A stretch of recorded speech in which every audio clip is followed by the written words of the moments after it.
Olá, queridos, a paz do Senhor, tudo bem com vocês? Hoje estamos aqui para fazer a leitura de número 6 da lição de número 6, na verdade, e nós iremos fazer a leitura do nosso texto áureo e da verdade prática.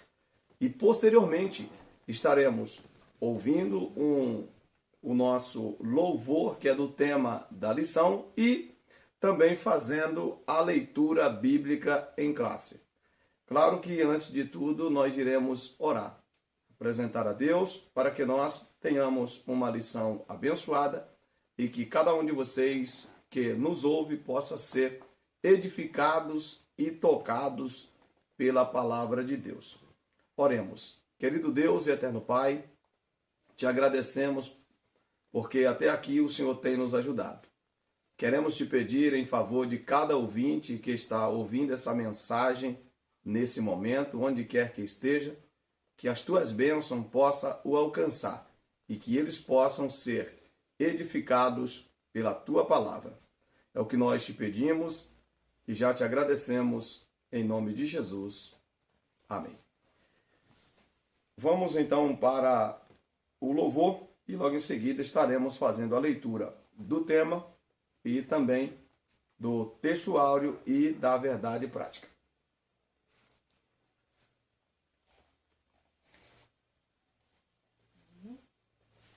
Hino de número 266. De repente você acompanha aí.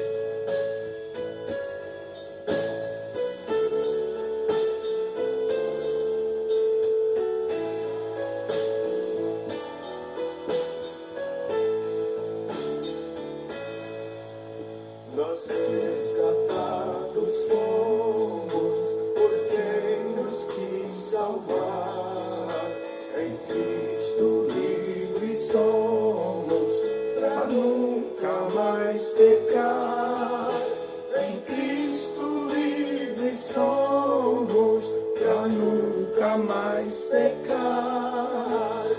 Resgatado fomos, resgatado fomos, resgatado fomos pra nunca mais pecar. Nós somos já eleitos, o céu pra desfrutar, também por Deus aceitos pra nunca mais pecar.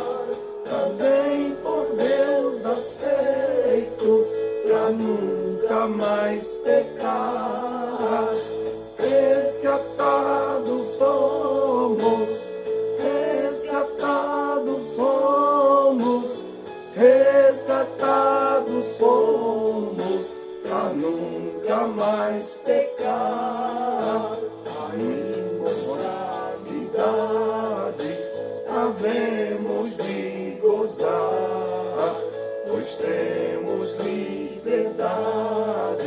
pra nunca mais pecar. Pois temos liberdade pra nunca mais pecar. Resgatados fomos, resgatados fomos, resgatados fomos pra nunca mais pecar.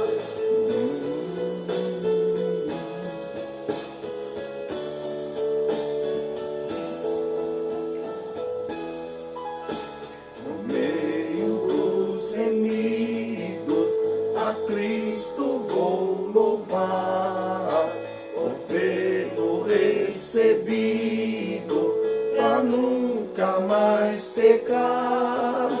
Por tê-lo recebido pra nunca mais pecar. Resgatados fomos, resgatados fomos, resgatados fomos pra nunca mais pecar.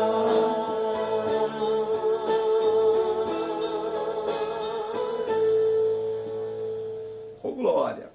Escreve aí nos comentários se você já conhecia esse louvor Eu particularmente não conhecia esse louvor, achei muito bonito. Fomos resgatados para nunca mais pecar. Fomos libertos por Cristo, não para sermos libertinos, né? Mas fomos libertos para não mais pecar. Bom, meus queridos, o tema dessa semana, e certamente vocês já acompanharam a nossa leitura diária em que fizemos de segunda a sábado, tratando sobre esse tema, que é a sutileza das ideologias contrárias à família. O texto áureo está em Gênesis 2:18, e ele diz o seguinte: E disse o Senhor Deus, não é bom que o homem esteja só. Far-lhe-ei uma adjuntora que esteja como diante dele.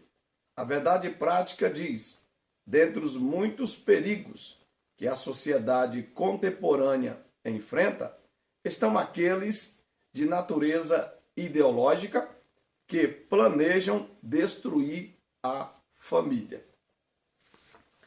A nossa leitura bíblica em classe está em Gênesis, capítulo de número 2, versículo de número 18 ao versículo de número 24. E nós estaremos fazendo essa leitura nesse exato momento. E disse o Senhor Deus, não é bom que o homem esteja só. Far-lhe-ei uma adjuntora que esteja como diante dele. Havendo, pois, o Senhor Deus formado da terra todo animal do campo e toda ave dos céus, os trouxe a Adão, para este ver como lhes chamaria. E tudo que Adão chamou a toda alma vivente, isso foi o seu nome. E Adão pôs os nomes a todo o gado e as aves dos céus e a todo animal do campo. Mas para o homem não se achava adjuntora que estivesse como diante dele. Então o Senhor Deus fez cair um sono pesado sobre Adão, e este adormeceu, e tomou uma das suas costelas, e cerrou a carne em seu lugar. E da costela que o Senhor Deus tomou do homem, formou uma mulher, e trouxe a Adão. E disse Adão, essa agora é osso dos meus ossos, e carne da minha carne. Esta será chamada varoa, porquanto do varão foi tomada. Portanto, deixará o varão seu pai e a sua mãe, e apegar-se à sua mulher, e serão ambos uma carne. Nós temos como objetivo, nesta manhã, atingir alguns pontos importantes aqui. E o primeiro dele é abordar a família como um projeto especial de Deus. 2. Elencar os fundamentos da família cristã. 3. Esclarecer as sutilezas da nova configuração familiar. 4. Apontar os princípios bíblicos para uma família sólida. A introdução, irei fazer a leitura da nossa introdução para que tenhamos uma base. No decorrer da lição, nós faremos um ponto de leitura e faremos a aplicação, e fazendo aí naturalmente uma contextualização do que está acontecendo e como podemos se precaver e o que a palavra fala sobre isso. Nesta lição mostraremos que a família é um projeto de Deus e que há valores fundamentais sobre as quais ela está edificada. Trataremos aqui também dos perigos que rodam a família cristã. Velhas práticas como a infidelidade conjugal, bem como os modelos alternativos de construção familiar, são perigos que demandam nossa atenção. Contudo, há uma narrativa que faz passar a infidelidade conjugal como algo natural e normal. Mudou-se o rótulo, mas o veneno continua mortífero. Por outro lado, os pais devem ter cuidado a respeito das novas distorções da sexualidade, como a teoria genderqueer. Vigiemos. Primeiro tópico dessa lição, ele diz o seguinte: a família como um projeto de Deus. Bom, como vocês acompanharam, nós fizemos a leitura do Gênesis e nós iremos ver que Deus é quem inicia esse projeto chamado família. Esse primeiro ponto desse primeiro tópico, ele fala que a família é uma instituição divina. O que quer isso dizer? É que Deus é quem institui, é quem inicia a família. E a Bíblia ela vai dizer em Mateus capítulo de número 19 e o verso de número 6, a parte B, vai dizer o seguinte, que o que Deus ajuntou não separe o homem. Então nós temos nas palavras de Jesus a afirmação de que a família ela foi constituída por Deus. E ele diz que o que Deus ajuntou não se deve destruir. Então temos o primeiro ponto, é que a família ela é constituída por Deus. Então ela é uma instituição divina, tá certo? Vamos então para o próximo ponto. E o próximo ponto é a célula máter da sociedade. E eu quero resumir isso aqui dizendo o seguinte: é possível, e aí a gente vai voltar lá em Gênesis 2, 24, portanto deixará o varão seu pai e a sua mãe, e apegar-se à sua mulher, e serão ambos uma carne. Observe que, num contexto social, as figuras que mais se valoriza, e pelo menos se deveria, é pai e mãe. Só quando se constitui uma família, a ordem de Deus é que desapeguemos de pai e mãe e apeguemos a nossa esposa, para que a partir dali se comece a construir uma família. Então, você que não sabe, seu pai e sua mãe, quando você casa, não é mais sua família. Ele é seu familiar. Sua família agora é sua esposa e seus filhos. Isso é bíblico. Isso é ordem divina. E aí a Bíblia diz que o que Deus ajuntou, não separe o homem. Agora, voltando para o ponto da família como a célula máter da sociedade, ou seja, a célula máter quer dizer, é de onde tudo começa. E aí, existe uma afirmação que nós falamos que é o seguinte: pode existir família sem necessariamente existir uma sociedade, mas não pode existir sociedade sem família. De igual forma, é possível ter família, uma constituição familiar, sem você ter igrejas. Mas é impossível existir igreja sem família. Logo, ambas é constituído por famílias.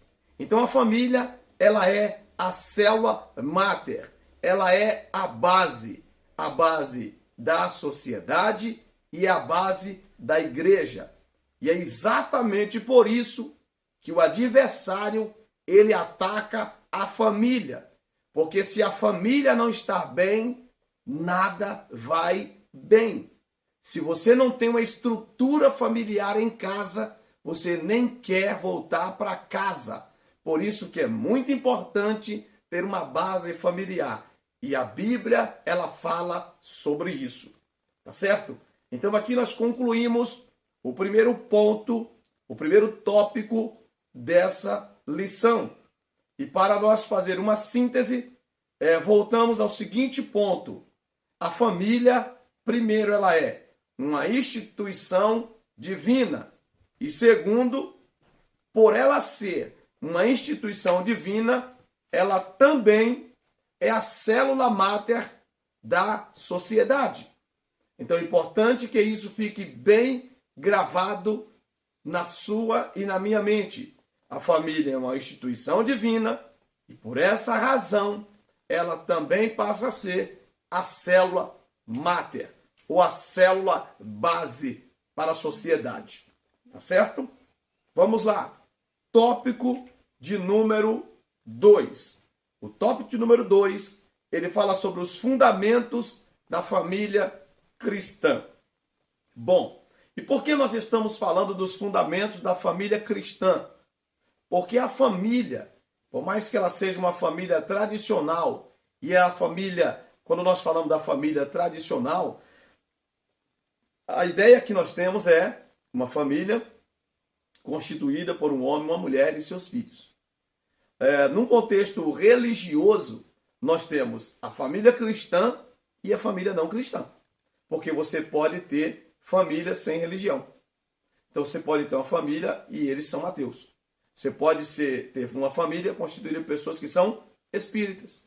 E assim sucessivamente. Tá certo? Então nós estamos falando de bases que, já que nós somos cristãos, e o crente em Jesus, ele acredita na Bíblia Sagrada. E a Bíblia Sagrada, ela funciona como um manual de regra, prática e fé. Então nós não fazemos aquilo que nós simplesmente pensamos. Nós seguimos aquilo que a Bíblia orienta. E ela orienta como melhor proceder. E a orientação bíblica, ela cabe para todas as famílias. Mas, direcionalmente, nós iremos falar para a família cristã. Tá certo? A família cristã, ela tem uma base. E a base é as Escrituras. Então vamos ver o que as Escrituras dizem sobre esse tema. Então, os fundamentos. Quais são os fundamentos que a Bíblia apresenta para a família? Primeiro ponto. Os fundamentos bíblicos. O primeiro tópico, o primeiro ponto desse segundo tópico, ele diz o seguinte: o casamento é monogâmico e heterossexual. E é muito importante que nós deixemos isso aqui muito, muito claro.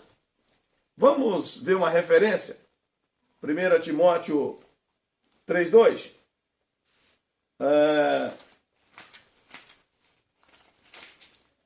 E porque estamos falando aqui de um relacionamento conjugal monogâmico e heterossexual. 1 Timóteo 3:2 diz assim, convém, pois, que o bispo seja irrepreensível, marido de uma mulher, vigilante, sóbrio, honesto, hospitaleiro, apto para ensinar. Então ele está dizendo o seguinte, olha, o cristão, o ensinador, o pastor, o bispo, o líder espiritual, ele precisa estar alicerçado dentro das Escrituras no que diz respeito ao seu matrimônio. E o seu matrimônio ele precisa ser monogâmico. Ou seja, a monogamia é a ideia de que o homem só pode ter uma só mulher. Não pode ter duas nem três, é uma só. Aquela máxima de que as pessoas diziam no passado que o homem tinha direito a ter 7 mulheres e uma banda. Isso é um dito que se espalhou durante muito tempo, mas a verdade é que o relacionamento, segundo as Escrituras, é para ser um homem e uma mulher. E ponto. Então, partimos do ponto de que o casamento ele é monogâmico. A monogamia, formado aí um homem e uma mulher. E heterossexual, que basicamente dá no mesmo. Né? Mono, porque uma mulher tem direito a um homem e o homem tem direito a uma mulher. Ponto. Assim sendo, isso é uma base heterossexual. Ou seja, a família, ela só, única e exclusivamente, pela palavra de Deus, ela só pode existir dentro de um contexto heterossexual, formado por um homem e uma mulher. Tudo que passar disso é simplesmente modismo, invenções, adaptações que vai contrário às Escrituras, a qual nós não reconhecemos como família. E nós já temos na nossa sociedade a união estável. União estável entre pessoas do mesmo sexo. Ponto. Essa união estável, ela serviu para amparar os relacionamentos, né, dentro do quesito jurídico, para que essa pessoa que conviveu com a outra, quando uma delas vier a falecer, ela tenha os mesmos direitos que uma família constituída de maneira heterossexual. Mas isso é uma brecha dentro da lei e que se aprovou isso. No entanto, nós, os cristãos, vamos pela Bíblia.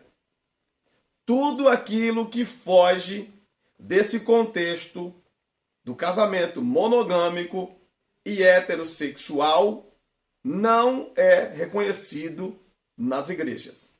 Em especial, eu cito até o presente momento as igrejas evangélicas, pentecostais, não aceita. E não é porque nós não aceitamos, é porque a Bíblia não aceita.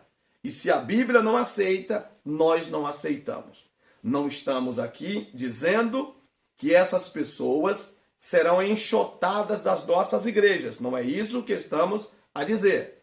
Essas pessoas, se forem às nossas igrejas, elas serão bem recebidas e serão aceitas como qualquer uma pessoa é aceita. No entanto, elas jamais poderão fazer parte da membresia da igreja.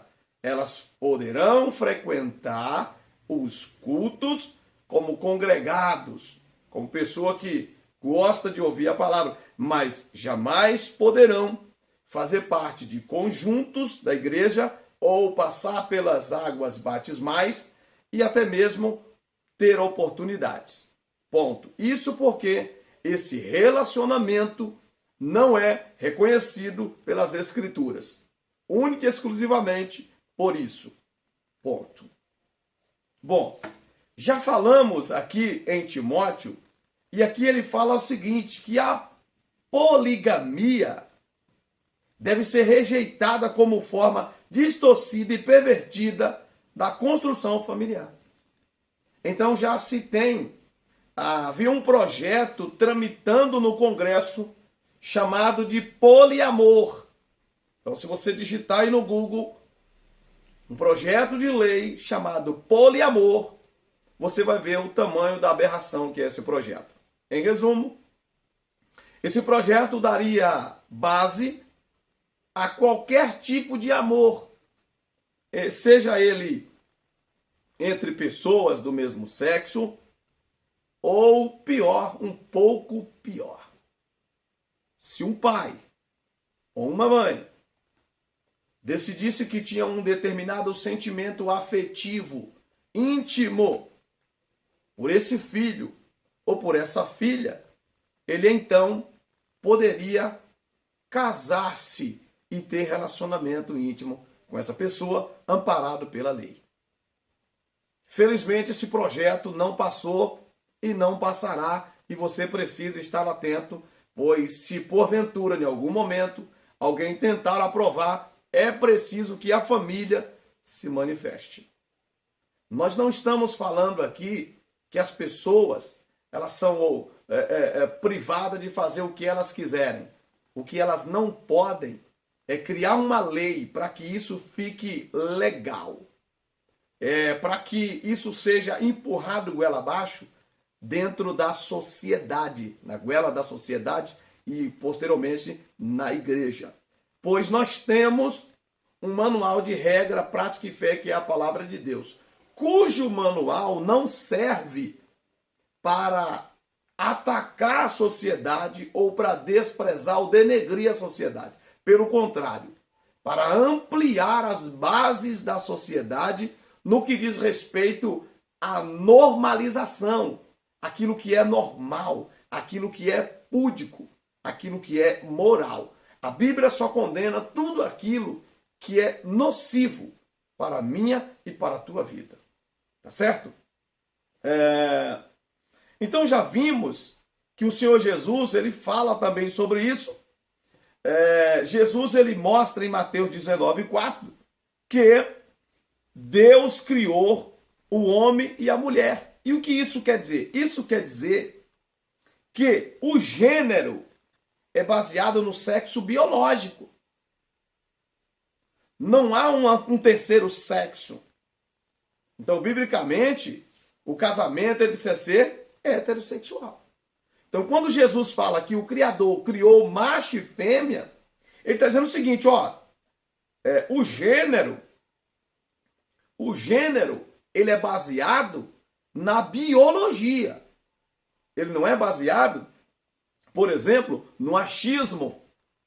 Não é que eu me sinta mulher, ou que eu me sinto homem, que eu sou uma dessas duas coisas. O sexo, ele é baseado na biologia, ou seja, nasceu o bebê, você olhou, baseado na sua genitália, lá está cravado a ordem do Criador, macho, fêmea, e isso é algo que é perceptível e de maneira natural. Nada de terceiro sexo, nada de quarto sexo, nada de quinto sexo. Eu não sou homem e não sou mulher. Então, infelizmente, isso não existe, não está na Bíblia, nós não compactuamos, não aprovamos e não aceitamos. Então, aceitamos aquilo que é normal. Macho e fêmea, homem, mulher. Passou disso, é apenas confusão. É para trazer confusão diante da sociedade. Tá certo? Passamos então para o ponto de número 2. É um tema de extrema importância e relevância de se discutir, pois é o que está acontecendo. Isso aqui é um tema atualíssimo. E estamos falando dessas sutilezas, que são coisas que vêm entrando devagarzinho dentro da sociedade. E no século 21, em especial do ano 2022, ficou um pouquinho mais acentuado. Está mais acentuado essas questões e a gente tem visto isso sendo revelado de maneira escancarada. Tá certo? A gente tem visto isso nos desenhos animados, a gente tem visto isso nos filmes, a gente tem visto isso nas séries, e isso é de maneira sutil. Em especial, começando então você pai. Cuidado com os desenhos que o seu filho assiste. Por quê? Porque ele gosta. Lembra daquele herói que ele gostava? Então, esse herói, ele já está mudando de lado. Ele já está virando uma heroína. Tem cara de herói, tem físico de herói, mas o jeito é de heroína. E o inverso também é verdade. Às vezes tem roupa de heroína, tem jeito de heroína, mas o comportamento, a prática é de herói. Então, não vamos entrar mais em detalhes, porque senão pode ser que o YouTube derrube aí o vídeo. Mas fique atento, pois essas sutilezas, elas vão chegando devagar. Então, se você no ano de 2022 está vendo esse vídeo, eu quero que você dê uma observada. Observe, por exemplo, um desenho que talvez, um filme que teu filho vai querer assistir, que é do Buzz Lightyear, 2022. Então, você dá uma olhadinha, pois é muito importante que você analise isso aqui, tá bom? Ponto 2, o casamento indissolúvel e confessional. Bom, o Senhor Jesus também, ele fala sobre isso no mesmo no capítulo 19 de Mateus, e o verso número 6, ele diz que o que Deus ajuntou não separa o homem. O casamento ele precisa ser dissolvido só sobre dois pilares. Primeiro, infidelidade conjugal. Segundo, morte de um dos cônjuges. Tá certo? Então já falamos aqui que Jesus reconheceu a cláusula da exceção, que é, no caso, o adultério, como um acontecimento que pode pôr fim ao casamento. E aí vale a pena lembrar que, por mais que essa cláusula ela seja algo que dá vazão à pessoa encerrar o relacionamento, se a parte ofendida ela tiver a condição de perdoar para conviver com aquela pessoa, ela não está fazendo nada de errado. Se ela decidir perdoar. Agora vale a pena lembrar que você precisa avaliar. Por quê? Porque é você que está vivendo na situação. A Bíblia te dá o direito e te deixa a escolher. Agora, já falamos em lições anteriores sobre o quesito agressão. Agressão é crime. Abuso sexual também é crime. Pedofilia, entre outras, é crime. E se alguém comete tais atrocidades dentro de um relacionamento, você precisa procurar a polícia imediatamente. Você, mulher, não seja agredida e se sinta coagida, ou por alguém da sua família, ou até mesmo por algum líder religioso que diz que você precisa suportar. Lembre que o papel do seu marido é de proteger você como Cristo protege a igreja. E a igreja se submete a Cristo porque Cristo demonstra total amor, carinho e responsabilidade. Se uma pessoa ela comete um crime, ela quebrou esse elo, esse pacto que ele fez no altar, que foi de amar, de respeitar e de amar na saúde, na doença, na tristeza, na alegria, na riqueza e na pobreza. Uma vez que ele quebrou esse relacionamento não tem mais a aprovação divina. Tá certo? Então fique atento. Faremos então agora a consideração sobre este ponto de número 2.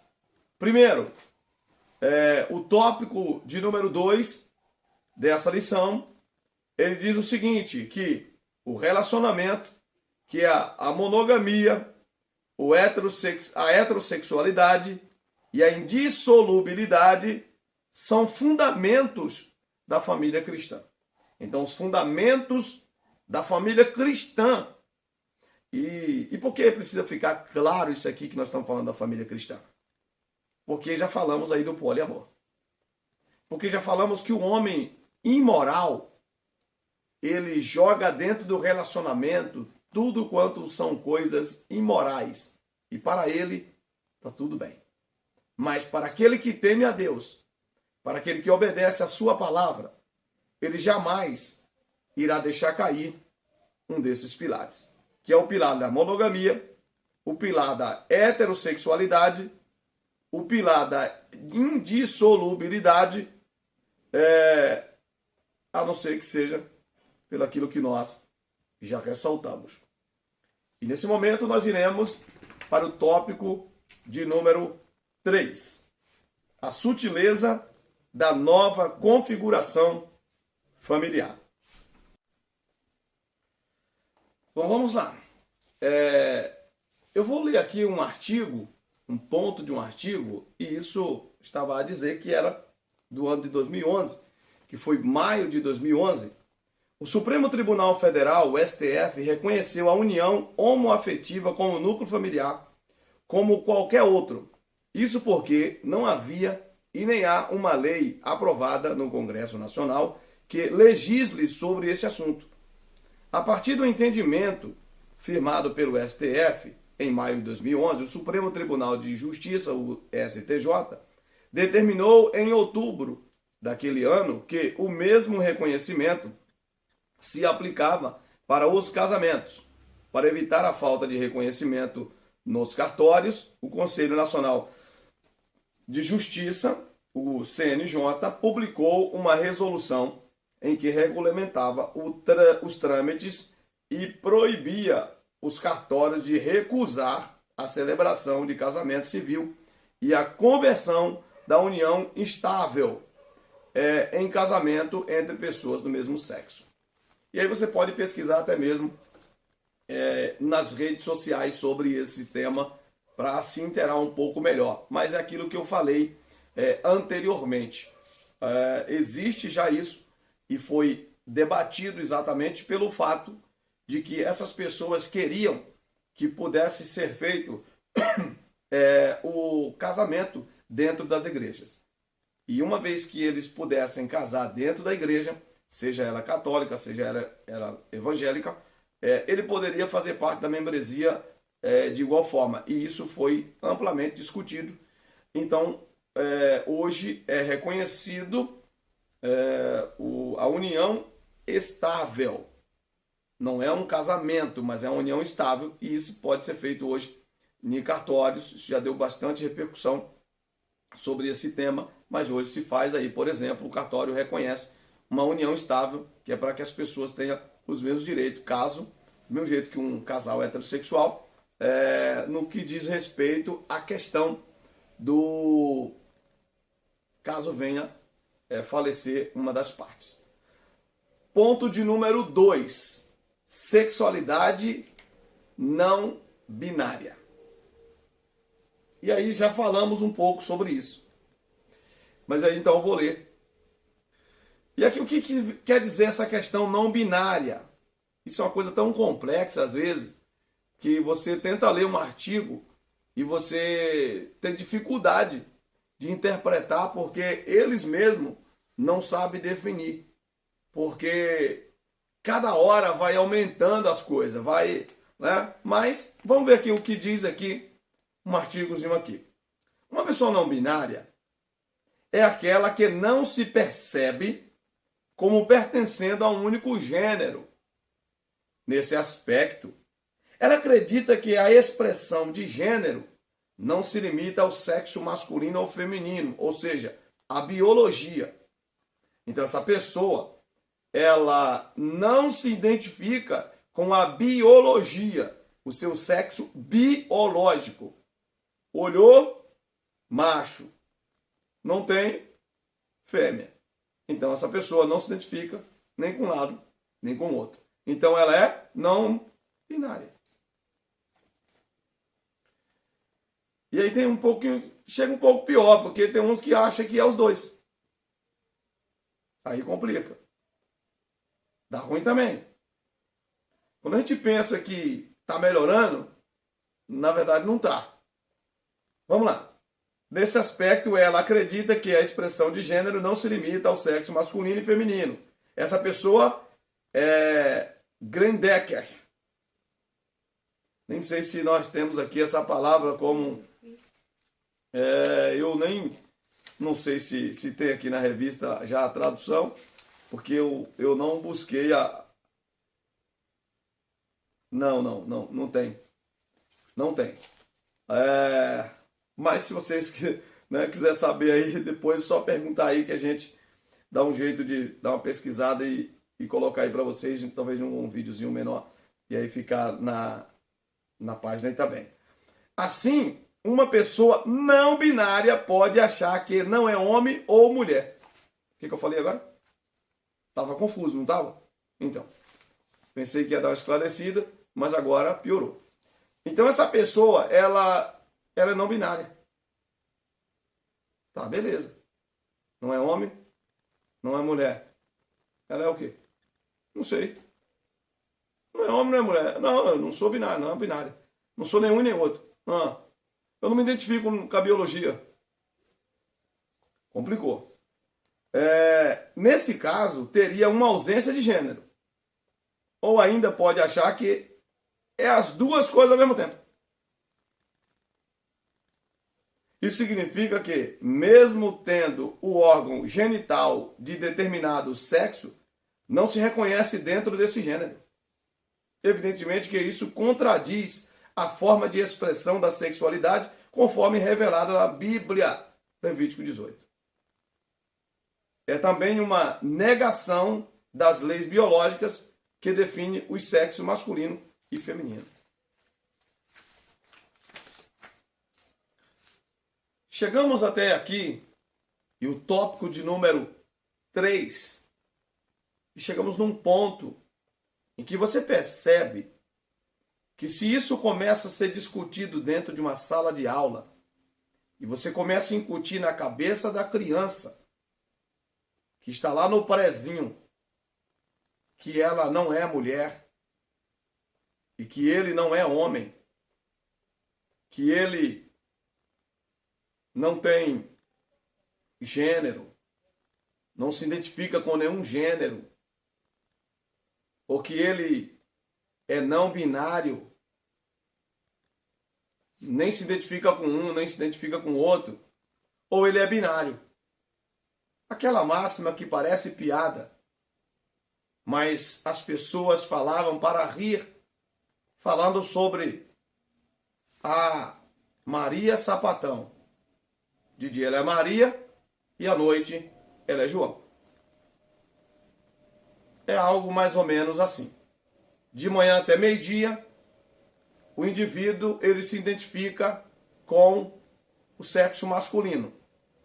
Mas na parte da tarde, ele se identifica com o sexo masculino. Então, dali para frente, ele vai ser a mulher. E isso tem causado uma confusão muito grande na sociedade, e isso só está a começar.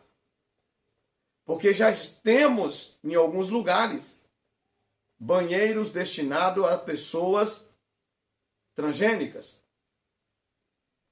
a pessoas binárias. Então imagina você, está lá, você que é mulher, está no banheiro e desavisadamente você não percebeu e de repente você vai se assustar com alguém que para você é do sexo oposto, mas ele acha que é igualzinho a você. Isso é uma confusão.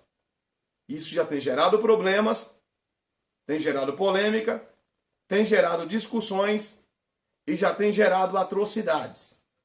Já temos casos de abusos que já aconteceu dentro de banheiros com tais siglas. Pelo fato de que a pessoa simplesmente tinha uma conduta distorcida, imoral, e se apoiou nessa questão de ser ou não ser binário e se aproveitou da fragilidade de uma mulher, no caso de uma moça. Isso é bastante complicado. Então fique esperto, fique atento, observe o comportamento dos seus filhos, observe com quem que ele está andando, observe quais são as matérias que ele está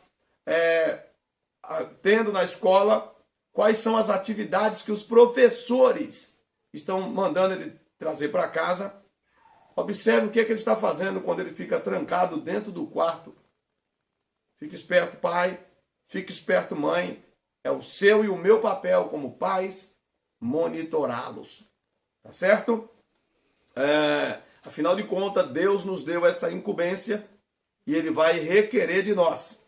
Não vai adiantar depois nós querer jogar essa culpa em cima de deputados, vereadores, prefeitos e senadores. É nossa missão também como cidadão acompanhar aqueles que nós votamos e o que eles estão fazendo com o voto que nós damos para ele, para estar aprovando leis contra nós. Isso é nosso papel também, de ficarmos atentos, já que o mundo ele gira em torno da política. Então, a sinopse aqui, resumindo o ponto de número 3, o tópico número 3, diz o seguinte: a nova configuração familiar se caracteriza pela normalização do casamento entre pessoas do mesmo sexo e da sexualidade não binária. Iremos agora, então, para o tópico de número 4, onde falaremos do primeiro ponto. E no primeiro ponto fala do papel dos pais. Qual é o papel dos pais? E aí eu digo, o pai e a mãe. Não é só o papel do pai, não é só o papel da mãe. São os pais. E aqui uma coisa muito interessante, porque já se fala de adoção, né? De crianças por pessoas que contraiu a união homoafetiva. Então essa criança, ela agora foi adotada, está feliz da vida que foi adotada. Mas ela agora tem 2 mães, 2 pais. Estamos falando de uma confusão na mente. Estamos falando de uma desconstrução familiar. Por um lado, você observa a questão da adoção, que é bom, que a pessoa vai ser inserida em um contexto que aparentemente vai ser um contexto familiar. Mas, a que custo? Se eu sou uma pessoa de índole duvidosa, eu tenho condição de ensinar o meu filho a ser uma pessoa de bom caráter? Em algum momento ele não vai ver, ele não vai acompanhar o meu caráter duvidoso, entrando em contradição com aquilo que eu tenho ensinado? Isso eu estou dizendo no quesito, se tivesse possibilidade, sendo eu uma pessoa de índole duvidosa, ensinar aquilo que era correto. Seria possível manter isso dentro dos conformes, dentro dos padrões, para ensinar essa pessoa? Em nenhum momento eu entraria em contradição. Eu estou falando isso para que você faça um paralelo. Imagine uma criança que nasceu de um pai e uma mãe, e por alguma razão os pais morreram e eles foram para um lar de adoção, e agora eles estão sendo adotados por 2 pessoas do mesmo sexo. Que tipo de ensino essa criança receberá? É nosso papel, segundo a palavra de Deus, transmitir o ensino para os nossos filhos. Agora, a pergunta que eu faço é: que tipo de ensino nós recebemos? E eu digo ensino cristão. Eu sou uma pessoa que observa as Escrituras. Eu sou uma pessoa que sou inegociável com relação aos princípios e os valores cristãos. Porque se a resposta for sim, eu terei muito o que ensinar. Mas se a resposta for não, será um problema. Por quê? Porque eu só vou ensinar meias verdades. Eu só vou ensinar aquilo que eu acho que tá bom. Aquilo que eu discordo, ainda que a Bíblia mande eu fazer, eu vou negligenciar. Então, eu falharei na minha missão.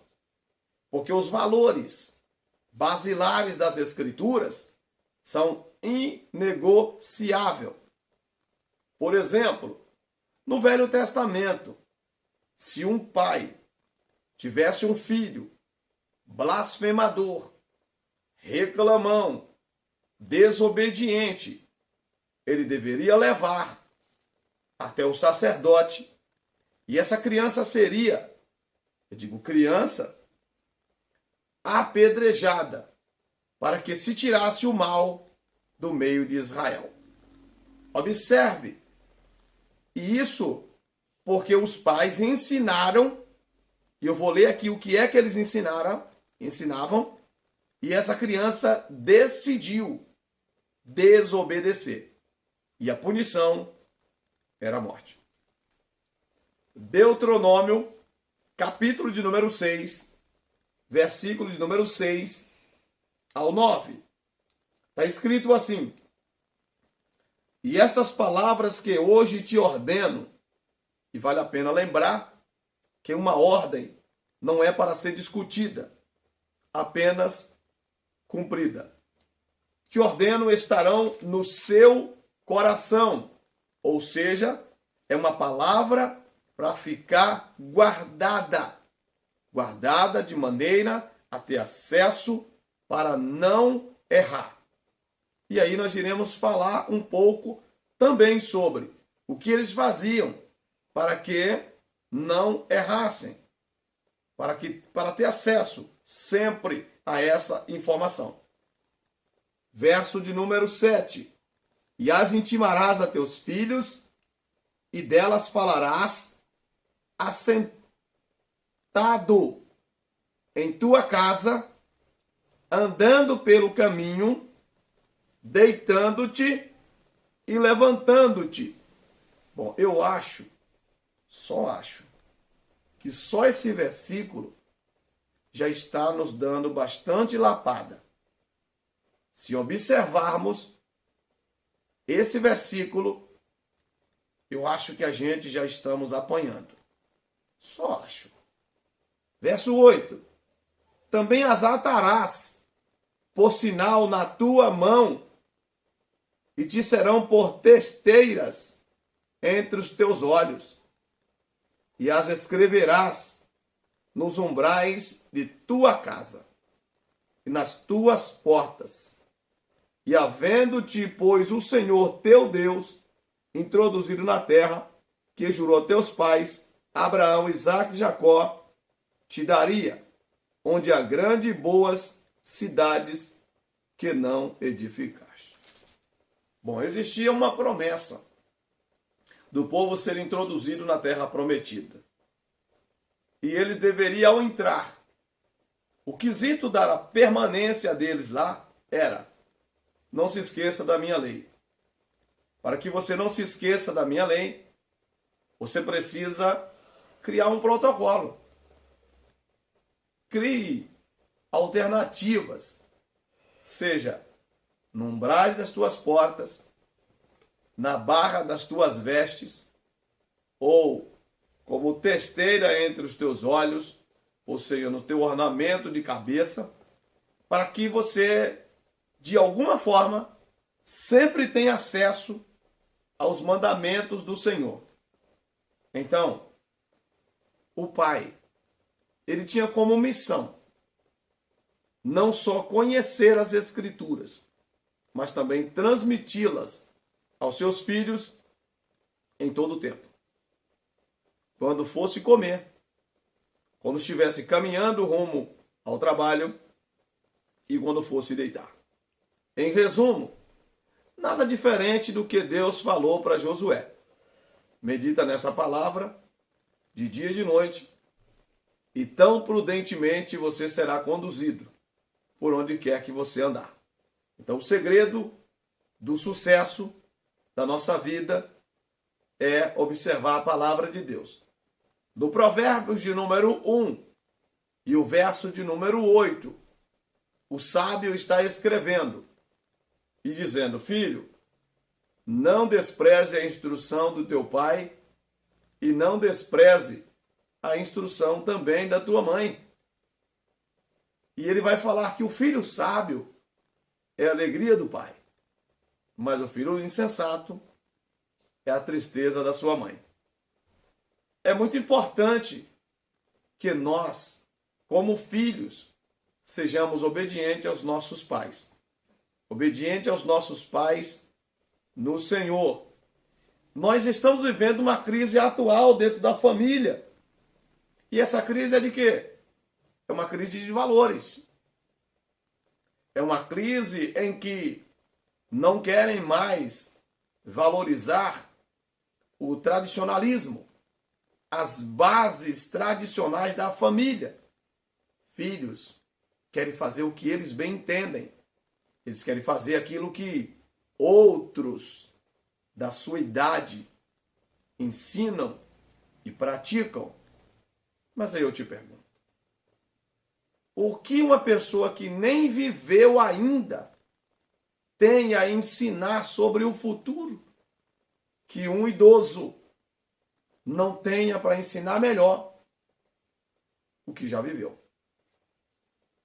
Então a palavra diz que com o velho está a sabedoria, com o jovem a força. Se juntar força e sabedoria, teremos algo bem melhor. Mas infelizmente, a força dos músculos dos jovens de hoje, que eles têm de força muscular, tem nada de neurônio.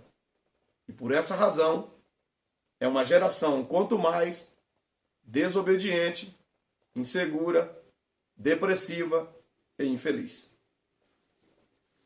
Seguimos então. Já falamos que é uma crise existencial, uma crise de valores. Há uma desconstrução familiar, há uma ausência de valores fortes que predominam.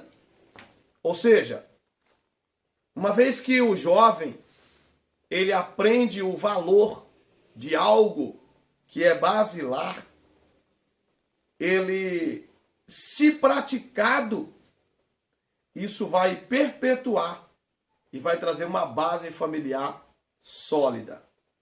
No passado se ensinava o respeito mútuo de um mais novo para com o mais velho, de maneira que precisava pedir a bênção sempre que encontrasse o mais velho. Isso eram valores, valores que mantinham o respeito, a moral, a ética, a ordem, o respeito, e isso é muito bom.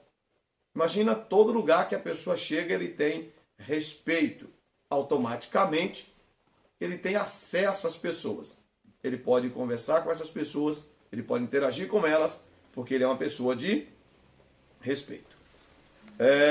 Então, dentro desse quesito aí, nós temos aqui uma guerra cultural na qual procura a desconstrução da identidade cristã. Não dá para ser neutro. Então, não tem como ficar em cima do muro.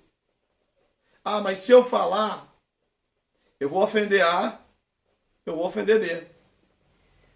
Bom, você vai ter que tomar uma decisão. Porque os valores basilares das Escrituras, eles são inegociáveis. E o Senhor Jesus disse, olha, quem quiser salvar a sua vida, perdê-la-á. Mas quem perder a sua vida por minha causa e do Evangelho, achará. Então observe, é importante que nós testifiquemos sobre os valores basilares das Escrituras. Tá certo? Ponto de número 2. Qual o papel da igreja? Então já falamos do papel dos pais, que é pegar essa palavra que ele já aplica à sua vida, ele transmitir aos filhos em todo o tempo. Dentro da igreja, é preciso também que essa igreja ela tenha a capacidade de instruir esses mesmos filhos também. Alguém disse que a famílias fortes fazem igrejas fortes. Contudo, o inverso também reflete a verdade. Igrejas fortes fazem famílias igualmente fortes. Na verdade, a igreja que é uma extensão familiar bem mais ampla, já que é construída de várias famílias, é uma entidade terapêutica, onde a família pode ser curada. É missão da igreja também curar uma sociedade. Então, observe. Se eu tenho uma família que ela é pautada sobre os valores cristãos, quando essas famílias se reúnem, que aí elas que compõem, que elas são a igreja, e que quando se reúnem, ela amplia essa quantidade. E é claro que é como um fogo, né? Se você tem um tição, você tem um nível de fogo. Se você tem 2 tições, você tem um nível de fogo. Então imagina o seguinte, agora todos esses crentes, com a mesma base, com o mesmo rudimento, eles se reúnem e lá vai pessoas para ver essa reunião. E ele vai encontrar o quê? Pessoas estruturadas. 1 Pedro, capítulo 2, versículo 9 e 10 diz: Mas vós sois a geração eleita, sacerdócio real, a nação santa, o povo adquirido, que anunciei as virtudes daquele que vos chamou das trevas para a sua maravilhosa luz. Vós que, em outro tempo, não ereis povo, mas agora sois povo de Deus, que não tinhais alcançado misericórdia, mas agora alcançaste misericórdia. Então, imagina, essa pessoa agora que foi restaurada, restabelecida, curada, ela também tem condição de também levar esse mesmo Cristo que o chamou das trevas para a sua maravilhosa luz.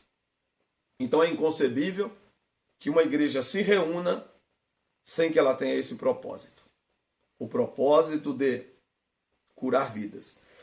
Mas você só pode curar vidas se você não for um doente.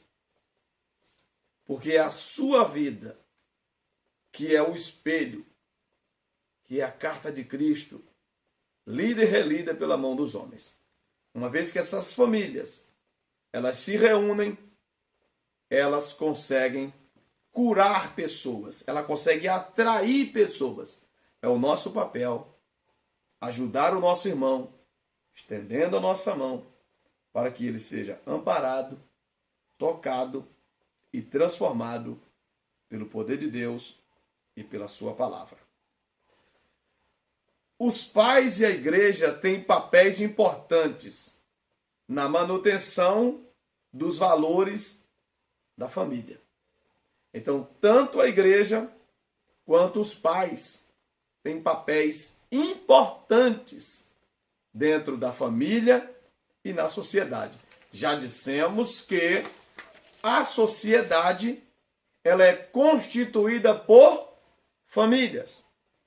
Logo, uma sociedade que é constituída por famílias saudáveis, essa sociedade também será saudável.